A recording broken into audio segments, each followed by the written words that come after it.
Sa ngalan ng Ama, ng Anak at ng Espiritu Santo, Amen. ang pagpapala ng ating Panginoong Hesukristo, ang pag-ibig ng Diyos Ama, at ang pagkikipagkaisa ng Espiritu Santo, naway sumainyong lahat. At sumain niyo rin. Mga kapatid, aminin natin ang ating mga kasalanan upang tayo maging marapat gumanap sa banal na pagdiriwang. Inaamin ko Sa makapangyarihang Diyos at sa inyo mga kapatid, na lubha akong nagkasala sa isip, sa salita at sa gawa, at sa aking pagkukulang. Kaya isinasamo ko sa mahal na Birheng Maria, sa lahat ng mga anghel at mga banal, at sa inyo mga kapatid, na ako'y ipanalangin sa Panginoong ating Diyos. Kawan tayo na makapangyarihang Diyos. Patawarin tayo sa ating mga kasalanan at patnubayan tayo sa buhay na walang hanggan. Amen.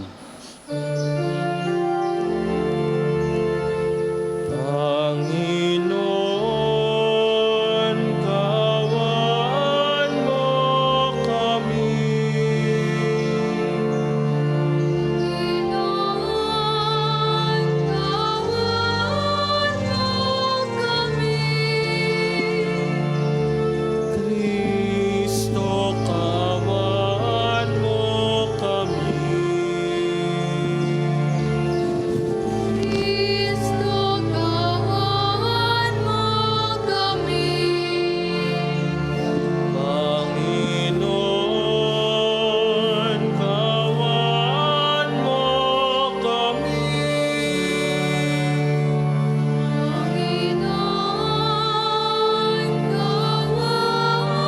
Panginoon, kawan mo kami. Manalangin tayo. Ama namin makapangyarihan, kami dumudulog sa iyong dakilang pag-ibig. Ngayong ang araw ng kaligtasan ay palapit ng palapit upang ang pagdiriwang ng pagkabuhay kami lalong sumigasig sa pamamagitan ni Hesukristo kasama ng Espiritu Santo magpasa walang hanggan. Amen.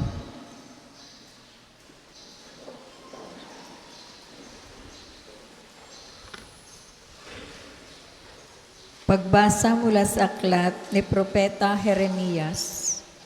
Sinasabi ng Panginoon, inutusan ko ang mga tao na sumunod sa akin upang sila'y maging aking bayan at ako naman ang Diyos nila. Sinabi kong mamuhay sila ayon sa ipinag-uutos ko at sila'y mapapanuto. Ngunit hindi sila tumalima. Ayaw nilang makinig sa akin.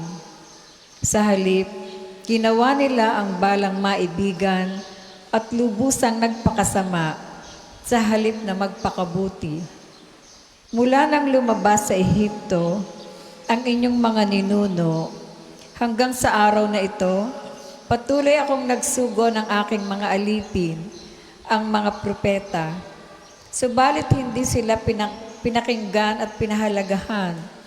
Nagmatigas kayo at masahol pa sa ginawa ninyo kaysa ginawa ng inyong mga ninuno. Jeremias, sasabihin mo ang lahat ng ito sa kanila, subalit hindi sila makikinig sa iyo. Tatawagin mo sila, ngunit hindi kanila papansinin. Kaya ganito ang sabihin mo sa kanila, narito ang bansang ayaw makinig sa tinig ng Panginoon, kanilang Diyos, at ayaw ituwid ang kanilang landas. Naglaho na sila ang katotohanan at di man lamang nababanggit ang salita ng Diyos. Salamat sa Diyos. Salmong tugunan, Panginooy inyong dinggin, huwag niyo siyang salungatin. Panginooy inyong dinggin, huwag niyo siyang salungatin. Tayo ay lumapit sa ating Panginoon. Siya ay awitan ating papurihan, ang batong kublihan natit kalakasan. Tayo ay lumapit sa kanyang harapan na may pasalamat. Siya ay purihin ng may awiting, may tuwa at galak. Panginooy inyong dinggin, huwag niyo siyang salungatin. Tayo ay lumapit sa kanya'y sumamba at magbigay galang, lumuhod sa harap nitong Panginoon, sa ating lumalang. Siya ang ating Diyos, tayo ay kalinga niyang mga hirang. mga tupa tayong inaalagaan. Panginooy inyong dinggin, huwag niyo siyang salungatin. Ang kanyang salita ay sa ating pakinggan. Iyang inyong puso'y huwag patigasin tulad ng ginawa ng inyong magulang. Nang sa Meriba, sa ilang mga masa, ako ay tinukso. Doon ay sinubok ng inyong magulang. Bagamat nakita ng aking ginagawang silang nakinabang. Panginooy inyong dinggin, huwag niyo siyang salungatin. Magsitayo po ang lahat.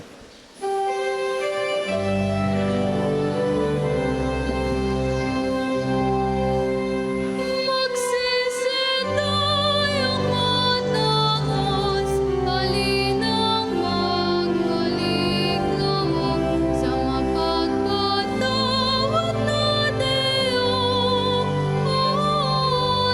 Sa Kanya tayo'y dumulog at mananampalit na lubos. Sumainyo ang Panginoon. At sumainyo rin. Ang mabuting balita ng Panginoon ayon kay San Lucas. Papuri sa iyo, Panginoon. Noong panahong iyon, pinalayas ni Jesus ang isang demonyong sanhi ng pagkapipi ng isang lalaki. At ito'y nakapagsalita na mula noon. Nang kilala sa mga tao, ngunit may ilan sa kanila ang nagsabi, si Beelzebul na prinsipe ng demonyo ang nagbigay sa kanya ng kapangyarihang magpalayas ng mga demonyo. May iba namang nais siyang subukin, kaya nagsabi, magpakita ka ng kababalaghang na magpapakilala na ang Diyos ang sumasa iyo. Ngunit batid ni Jesus ang kanilang iniisip, kaya't sinabi sa kanila, babagsak ang bawat kahariang nahahati sa magkakalabang pangkat at mawawasak ang mga bahay roon. Kung maghimagsik si Satanas laban sa kanyang sarili, paano mananatili ang kanyang kaharian? Sinasabi ninyong, nagpapalayas ako ng mga demonyo sapagkat binigyan ako ni Beelzebul ng kapangyarihang ito. Kung ako'y nagpapalayas ng mga demonyo sa pamamagitan ni Beelzebul, sino naman ang nagbigay ng kanyang kapangyarihan sa inyong mga tagasunod na makagawa ng gayon? Sila na rin ang nagpatunay na maling-mali kayo. Ngayon, kung ako'y nagpapalayas ng mga demonyo sa pamamagitan ng kapangyarihan ng Diyos, nangahulugang dumating sa inyo ang paghahari ng Diyos.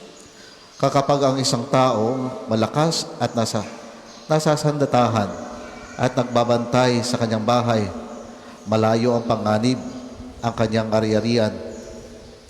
Ngunit kung salakayin siya at talunin ng isang taong higit na malakas, sasamsamin nito ang mga sandatang kanyang inaasahan at ipamamahagi ang ari-ariang inagaw. Ang hindi panig sa akin ay laban sa akin, at ang nagkakalat ng hindi tumutulong ay sa aking mag-ipon. Ang mabuting balita ng Panginoon. Pinupuri ka namin, Panginoong Kristo. Magandang umaga po sa ating lahat. Ngayong Kwaresma, ating bigyan pansin ang kahalagahan ng pagkilala sa tunay na pinagmumulan ng ating lakas at ang ating kaligtasan. Ating balikan ang mensahe ng Ebanghelyo upang ating maunawaan ang kahulugan nito para sa ating buhay. Kung ating pagninilayan, maintindihan po natin na ang mga salitang nabanggit sa pagbasa ay hindi lamang patungkol sa mga pangyayaring noong unang panahon. Ang dalawang salitang ito ay may malalim na kahulugan na nag-uugnay sa ating espiritualidad. Unahin po natin ang salitang pagkakahati. Sa kulturang Hebreo noong panahon ni Jesus, ang isang bahay na nahati ay hindi lamang patungkol sa walang kaayusan. Bagkus ito ay sumasagisag sa puso na kung saan hindi pinapayagang mamuno ang Diyos. Nagiging magulo ito dahil hinahayaan na may ibang puwersang kumontrol sa puso. Sa konteksto naman ng salitang pag-aari, ang salitang ito ay hindi lamang tungkol o patungkol sa kakayanang umangkin ng mga bagay, kundi pagkakaroon ng ganap na kapangyarihan at pamamahala.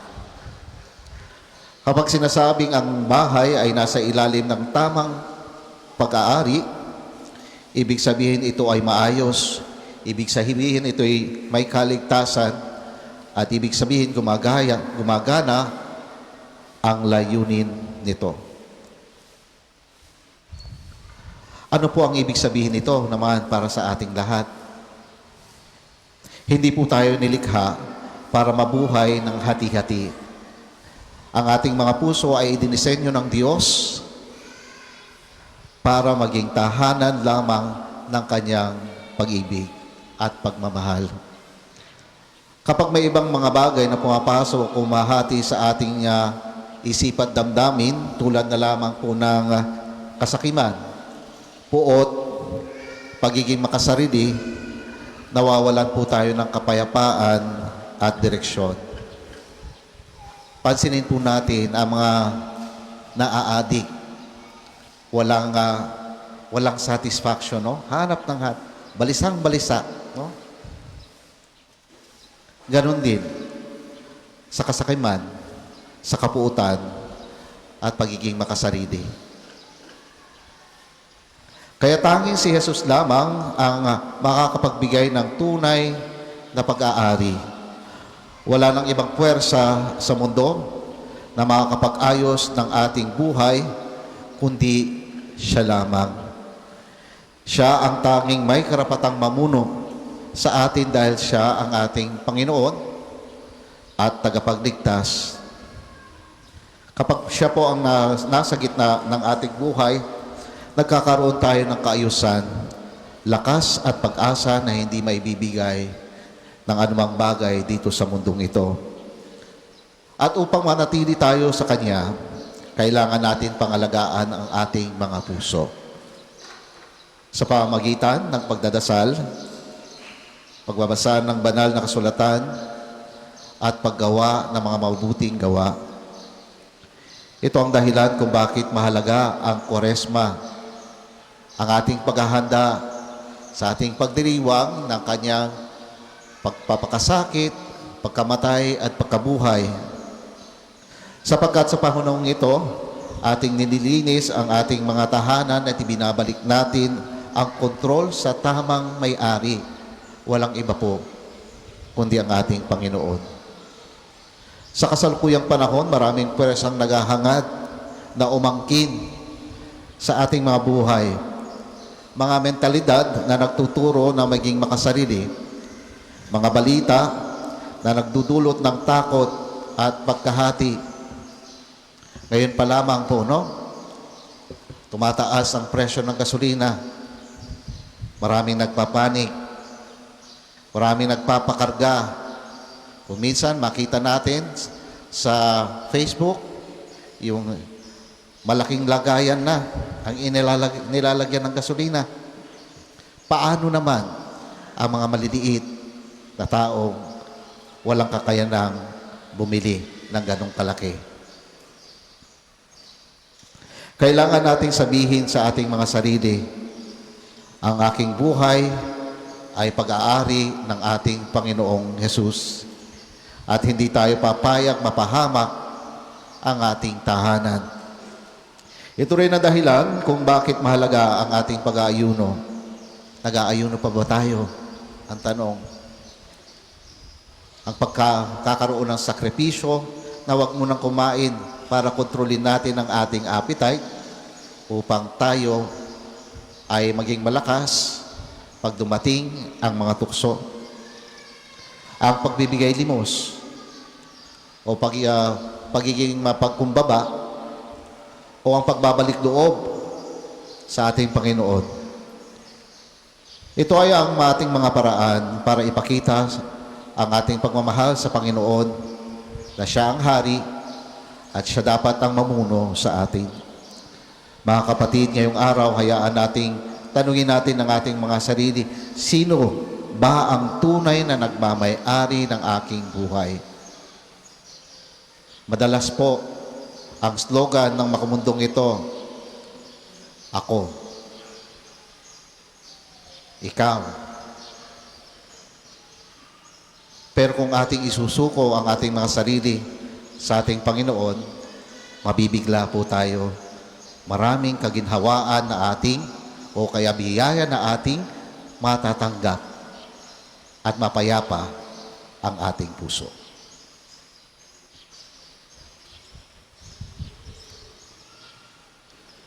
Para po sa mga maghahandog ng sobre, pakihulog na lamang po sa buslo.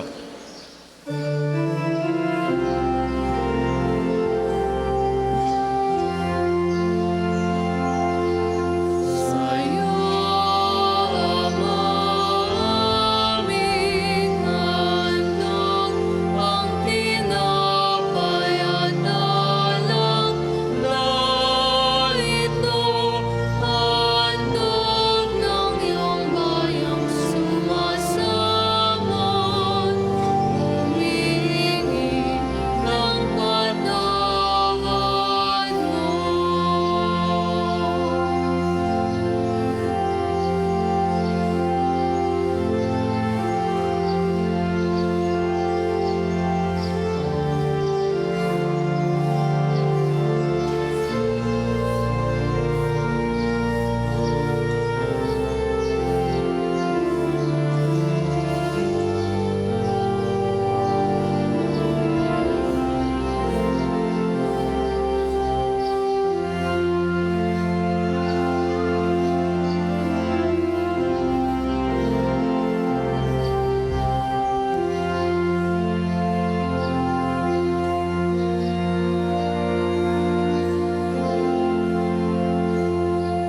Magsitayo po lahat.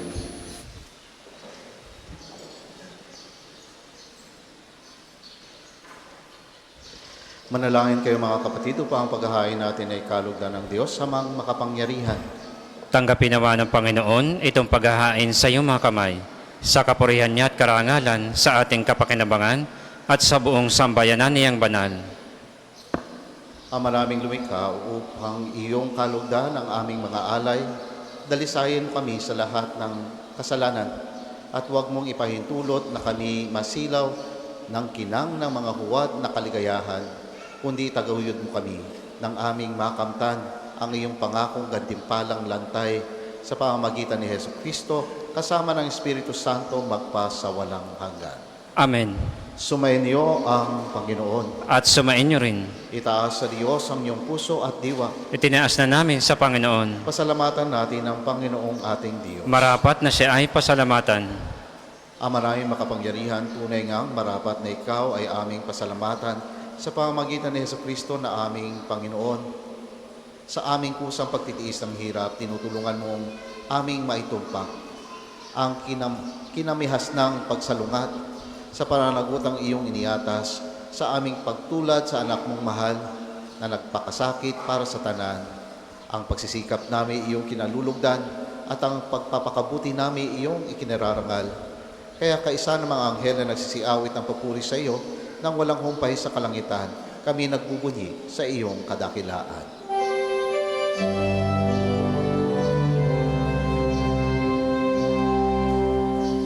Banal ka pang may kapal, banal ang iyong pangalan, banal ang iyong kaharian. Langit lupa'y nagpupugay sa iyong kadakilaan.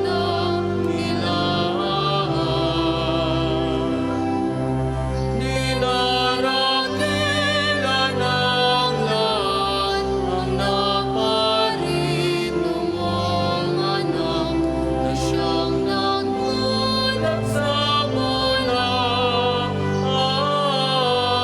Sa pilay ay nagpalakad at nakilangay sana.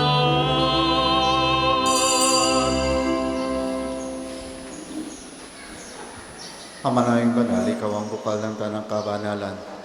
Kaya't sa pamagitan ng iyong Espiritu, gawin mong banal ang mga kaloob na ito upang para sa aming maging katawan at dugo ng aming Panginoong Heso Kristo. Bago niya pinagtiis ang kusang loob na maging handog, hinawakan niya ang tinapay, pinasalamatan kaniya, pinaghati-hati niya iyon, iniabot sa kanyang mga alagad at sinabi, tanggapin niyo lahat ito at kanin. Ito ang aking katawan na ihahandog para sa inyo.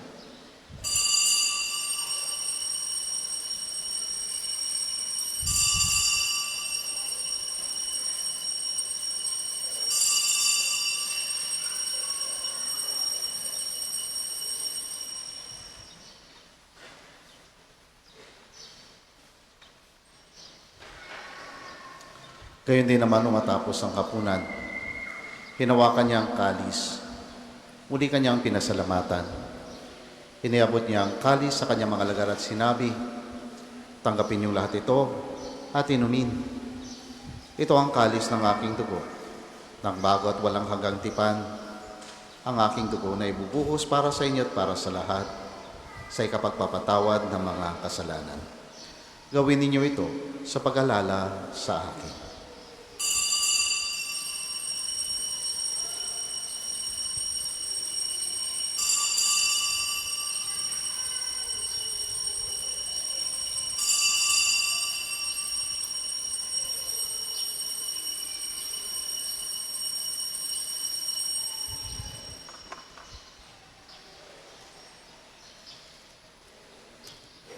Ipagbunyi natin ang misteryo ng pananampalataya. Si Kristo'y namatay, si Kristo ay nabuhay, si Kristo'y babalik sa wakas ng panahon.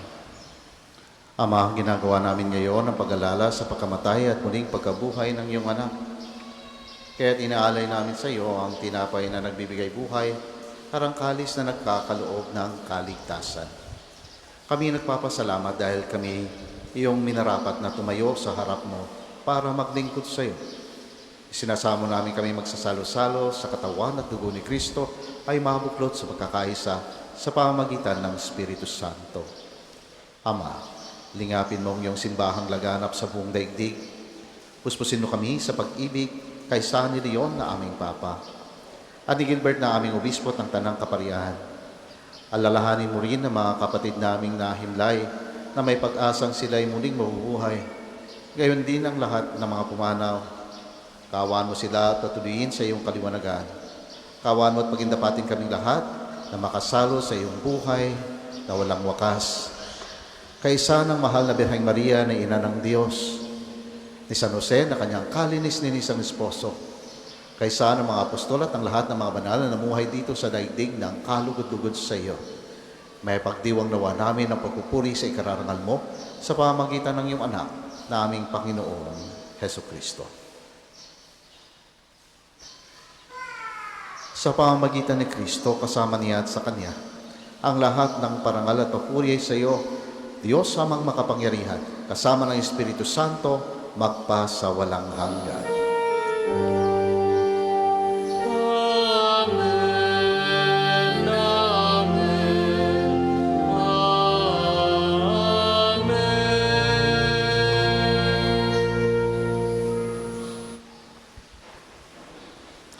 Sa tagubili ng mga nakagaling na utos at turo ni Jesus na Panginoon natin na Diyos, ipahayag natin ng lakas mo.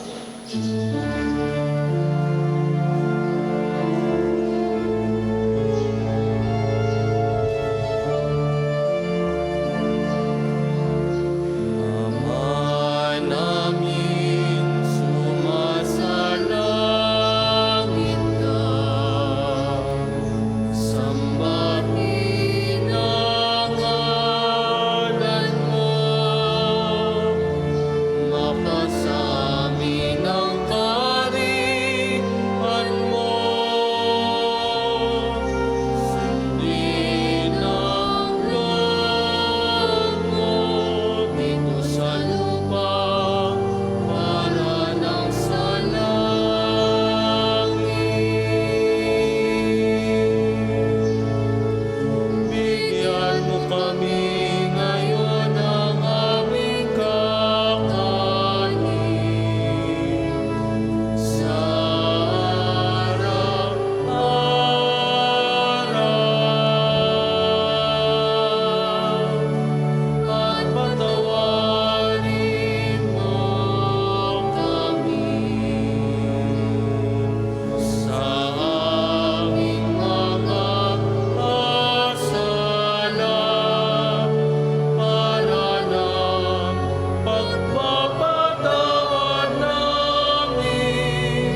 Hinihiling namin kabiyak sa lahat ng masama.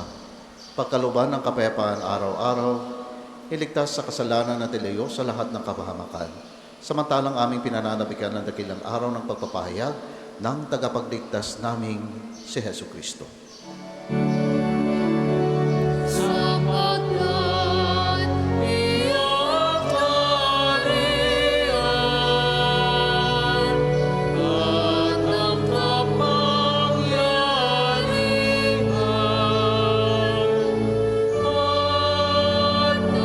at ang kapurihan magpakailanman.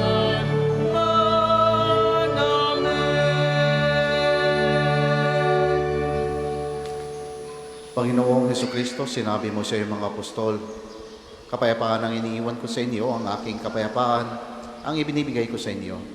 Tunghayan mo ang aming pananampalataya at huwag ang aming mga pagkakasala. Pagkaluban mo kami ng kapayapaan at pagkakaisa ayon sa iyong kalooban, kasama ng Espiritu Santo magpasawalang hanggan. Amen. Ang kapayapaan ng Panginoon ay laging sumainyo. At sumainyo rin. Magbigayan po tayo ngayon ng kapayapaan sa isa't isa. Peace be with you. Kordero ng Diyos na nag-aalis ng mga kasalanan ng sanlibutan, maawa ka sa amin. Kordero ng Diyos na nag-aalis ng mga kasalanan ng sanlibutan, maawa ka sa amin. Kordero ng Diyos na nag-aalis ng mga kasalanan ng sanlibutan, ipagkaloob mo sa amin ang kapayapaan. Kung hindi po kayang lumuhod, ay manatili pong nakatayo ng may paggalang.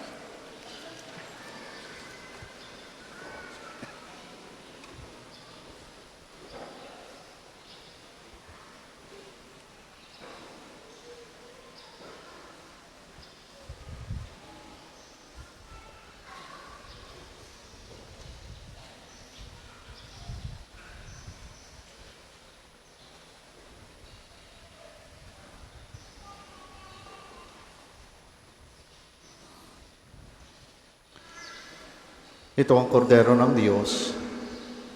Ito ang nag-aalis ng mga kasalanan ng sanlibutan. Papalad ang mga inaanyayahan sa kanyang piging.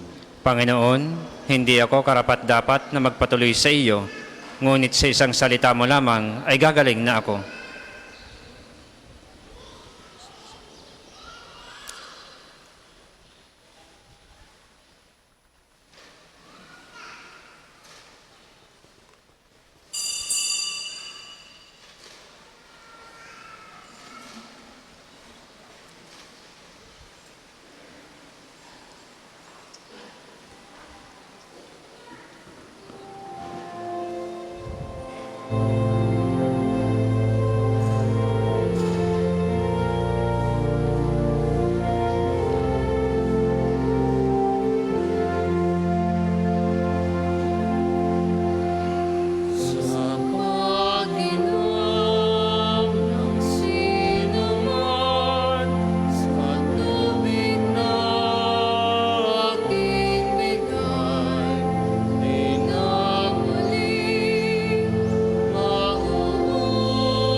Ang isa sa gwapong second collection ay ginagamit sa patuloy na pagpapaunlad ng parokya at pambansang dambana ni Santo Padre Pio at para sa mga pangangailangan ng matatanda at may sakit na mga pari ng Archdiocese na Lipa.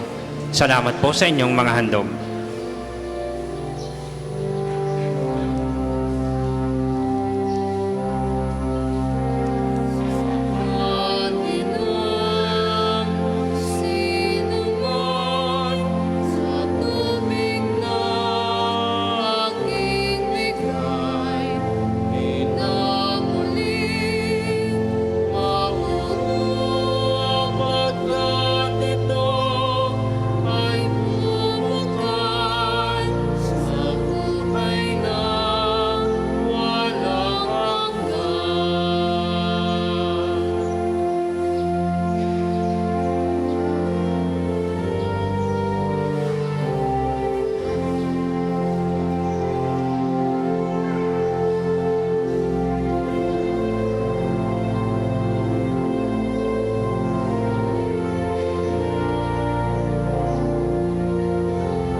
Magsitayo po lahat.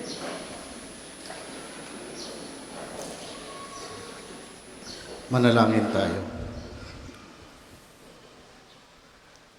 Ama naming mapagmahal, kami pinagpagsalo mo sa banal na pakikinabang ay iyong tulungang maisaloob at maisakatuparan ang iyong pagdiligtas na aming ipinagdiriwang sa pamamagitan ni Jesucristo kasama ng Espiritu Santo magpasa walang hanggan. Amen. Panalangin ng pagtitiwala kay Santo Padre Pio.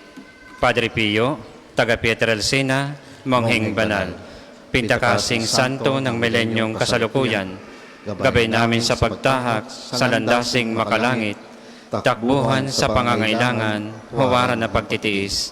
Sa iyo namin inilalapit aming mga kagipitan. Sa iyo po ibinibilin kalusugan at kabuhayan. Banggitin ng tahimik ang mga personal na kahilingan.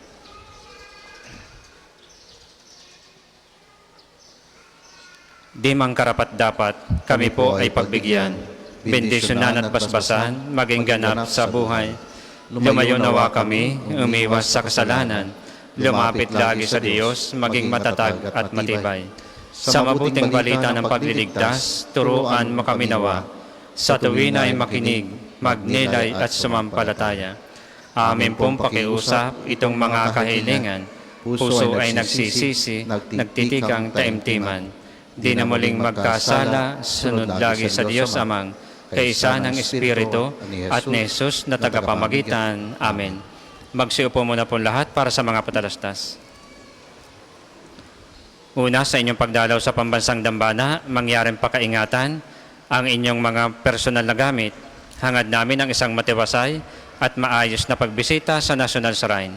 Ikalawa, nais po naming ipagbigay alam sa inyo na ang Padre Pio Healing Bundle ay available sa ating mga tindahan. Ang langis na kasama nito ay may halo ng langis na mula sa puno ng olibo na binasbasan ni Padre Pio nung siya'y nabubuhay pa. Naway maginda ng ating Healing Bundle sa pagkakamit ng kagalingan mula sa Diyos. Ikatlo, mga kapiyo, malugod namin kayong inaanyayahan sa isasagawang lakbay parokya sa darating na March 26, araw ng Huwebes. Tayo ay maglalakbay sa 7 simbahan sa Archdiocese of Lingayen Dagupan, lalawigan ng Pangasinan. Ito ay nagkakahalaga ng 3,500 piso. Para sa mga detalye at pagpapalista, makipag-ugnayan lamang sa ating opisina. Ang pagpapalista ay hanggang March 14 lamang. Halina at sama-sama tayong maglakbay habang nagninilay sa daan ng krus ni Jesus. Ikaapat, bahagi ng ating mga pangkwarasmang gawain, mayroon po tayong pagdarasal ng istasyon ng krus tuwing araw ng Biyernes sa 3:00 ng hapon. Ang mga aktat dasalan po ay available sa ating mga tindahan. Ikalima, ipinagbibigay alam po sa lahat na ang tanggapan para sa ating mga pamisa at car blessing ay inilipat na sa ibabang palapag ng belfry o kampanaryo. Ika-6, Sa darating na March 23 ay araw ng pagpapagaling ng Panginoon sa pamamagitan ng Santo Padre Pio. Ang mga oras ng healing mass at healing liturgy na may paggagawad ng langis ay sa 9 ng umaga at 5 ng hapon. Kayo at ang inyong mga may sakit ay inaanyayahan. Kaugnay po nito mula 8 ng umaga hanggang 3 ng hapon. Patuloy nating ipagkakalob sa inyo ang iba pang mga gawain ng pagpapagaling tulad ng spiritual counseling direction, medical assistance, legal counseling, psychological support, family and marital counseling, feeding program, dental at eye check-up at acupuncture. Layunin nating magkaroon ng pangkalahatang kagalingan, lalo't higit ang mga kapatid nating mahihirap at kapuspalad. Sa mga lubos na nangangailangan ng pagkonsulta, kayo po ay makipag-ugnayan na agad sa ating opisina para sa pagpapalista at reservations. Simula March 23, sa tulong ng Blesses Diagnostic Laboratory at PhilHealth Yakap, magkakaroon na rin tayo ng libreng blood test, kabilang ang blood sugar, kolesterol at creatinine. Para sa detalye at pagpapalista, makipag-ugnayan tayo sa opisina at hanapin si Miss Bernadette. Dalhin lamang ang PhilHealth ID o anumang government-issued ID. Ikapito, ipinagbibigay alam sa lahat na ang pambansang dambana ay makikiisa sa National Simultaneous Earthquake Drill ngayong araw sa ganap ni 3:30 ng hapon. Inaasahan ang pakikiisa at pakikilahok ng lahat ng naririto sa nasabing pagsasanay upang maging handa sa oras ng sakuna. Maraming salamat po. Ang susunod pong banal na misa ay sa ganap ni 12 ng tanghali. Magsitayo na po lahat para sa pagbabasbas ng religious articles. Mga kapatid, manalangin tayo sa Diyos amang makapangyarihan upang tayo ay maging kawangis ni Kristo sa taimtim na pagdalangin sa tulong ng mga larawan at dasalan. O Diyos, Ikaw ang bukal ng lahat ng pagpapala at biyaya. Ibuhos mo ang iyong bendisyon sa mga gamit na ito sa pananalangin, mga rosaryo, imahen, dasalan, healing bundles na nagpapaalala ng iyong kabutihan, kabanalan at pagmamahal sa amin, upang ang lahat na dumulog at magdasal gamit ang mga ito ay magtamo ng iyong awa at biyaya. Lubin mong tularan namin ang kabanalan at aral ni Kristo at ng mga santo magpa sa walang hanggan. Amen. Ama namin, sumasalangit ka, sambahin ang ngalan mo. Mapasa amin ang kaharian mo, sundin ang loob mo dito sa lupa para nang sa langit. Bigyan mo kami ngayon ng aming kakanin sa araw-araw at patawarin mo kami sa aming mga sala para nang pagpapatawad namin sa nagkakasala sa amin. At huwag mo kaming ipahintulot sa tukso at iadya mo kami sa lahat ng masama. Amen. Aba, Ginoong Maria, napupuno ka ng grasya, ang Panginoong Diyos ay sumasa iyo. Bukod kang pinagpala sa babaeng lahat at pinagpala naman ang iyong anak na si Jesus. Santa Maria, Ina ng Diyos, ipanalangin mo kami makasalanan, ngayon at kung kami mamamatay. Amen. Ama namin, sumasalangit ka, sambahin ang ngalan mo, mapasa amin ang kaharian mo, sundin ang loob mo dito sa lupa para nang sa langit.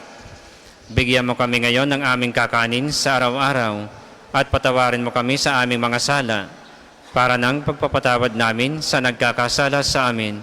At huwag mo kaming ipahintulot sa tukso at iadya mo kami sa lahat ng masama. Amen. Aba, Ginoong Maria, napupuno ka ng grasya, ang Panginoong Diyos ay sumasa iyo. Bukod kang pinagpala sa babaeng lahat at pinagpala naman ang iyong anak na si Jesus. Santa Maria, Ina ng Diyos, ipanalangin mo kami makasalanan, ngayon at kung kami mamamatay. Amen. Luwalhati sa Ama, sa Anak at sa Espiritu Santo, kapara nung una, ngayon at magpasawalang hanggan. Amen. Luwalhati sa Ama, sa Anak at sa Espiritu Santo, kapara nung una, ngayon at magpasawalang hanggan. Amen. Luwalhati sa Ama, sa Anak at sa Espiritu Santo, kapara nung una, ngayon at magpasawalang hanggan. Amen.